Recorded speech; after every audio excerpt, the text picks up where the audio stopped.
کہا جاتا ہے کہ بنی اسرائیل میں ایک آدمی تھا اور اس بندے نے 70 سال اللہ تعالیٰ کی عبادت کی،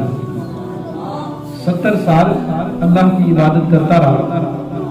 ایک دفعہ ایسا ہوا کہ اس وقت کا جو نبی تھا اس کا گزر اس بندے کے پاس سے ہوا، تو جب اس کے پاس سے گزر ہوا اس بنی اسرائیل کے بندے نے نا اس وقت کے نبی سے کہا کہ اے اللہ کے پیارے نبی، آپ تو رب سے باتیں کرتے ہیں، رب سے گفتگو بھی کر لیتے ہیں، میں نے 70 سال اللہ تعالیٰ کی عبادت کی ہے، جب آپ کی رب سے گفتگو ہونا، اللہ تعالیٰ سے آپ کو ہم کلامی کا شرف حاصل ہو، آپ اپنے رب سے باتیں کریں، تو میرے بارے میں ضرور پوچھنا کہ وہ جو 70 سال کی میں نے عبادت کی ہے اس کو اللہ نے قبول کیا ہے کہ نہیں کیا۔ اس بندے نے اس وقت کے نبی سے یہ عرض کر دی، تو اس نبی نے کہا کہ ٹھیک ہے، میں تمہارا تذکرہ رب کی بارگاہ میں کروں گا اور رب سے پوچھوں گا کہ اس نے تیری عبادت کو قبول کیا کہ نہیں کیا۔ پھر ایسا ہوا، وہ اللہ کا نبی اپنے رب سے ہم کلام ہوا اور وعدے کے مطابق اللہ تعالیٰ سے پوچھا کہ فلاں بندہ ہے، اس نے 70 سال تیری عبادت کی ہے، یا اللہ تعالیٰ نے اس کی عبادت کو قبول کیا کہ نہیں؟ جواب ملا، میں نے اس کی 70 سال کی عبادت کو رد کر دیا، میں نے اس کی 70 سال کی عبادت قبول کو نہیں کی۔ اللہ تعالیٰ کے نبی نے رب کا جواب سنا اور جب واپسی پر گزر اس بندے کے پاس سے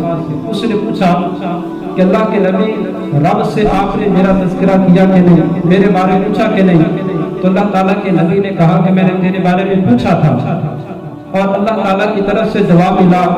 رب نے تیری 70 سال کی عبادت کو رد کر دیا، 70 سال کی عبادت کو رب نے قبول کو نہیں کیا۔ وہ خوشی سے جھومنے لگا، وہ خوشی سے جھومنے لگا۔ نبی نے پوچھا، حالانکہ علم تو تھا، اصل میں آنے والے لوگوں کو بتانا مقصد تھا، پوچھا کہ اے بندے، رب نے تیری 70 سال کی عبادت کو رد کر دیا، 70 سال کی عبادت تیری قبول نہیں ہوئی، بجائے اس کے کہ تو روتا اور رب کی بارگاہ میں آہو زاری کرتا اور اللہ کی بارگاہ میں استغفار کرتا، تو جھوم رہا ہے، خوش ہو رہا ہے۔ اس نے جواب دیا کہ اللہ کے پیارے نبی، عبادت کو قبول کرنا نہ کرنا یہ رب کا کام ہے، میں تو خوش اس وجہ سے ہو رہا ہوں کہ کم از کم میرے رب نے مجھے یاد تو رکھا ہے۔ عبادت رب قبول کرے نہ کرے، کرنا یہ بھی اس کا کام ہے، اور عبادت کو قبول نہ کرنا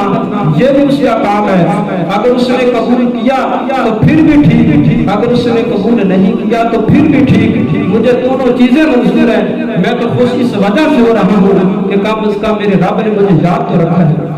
چلو قبول کرنے والوں میں نہ صحیح، نہ قبول کرنے والوں میں صحیح، لیکن میرے رب نے مجھے یاد رکھا، یہی میرے لیے کافی ہے۔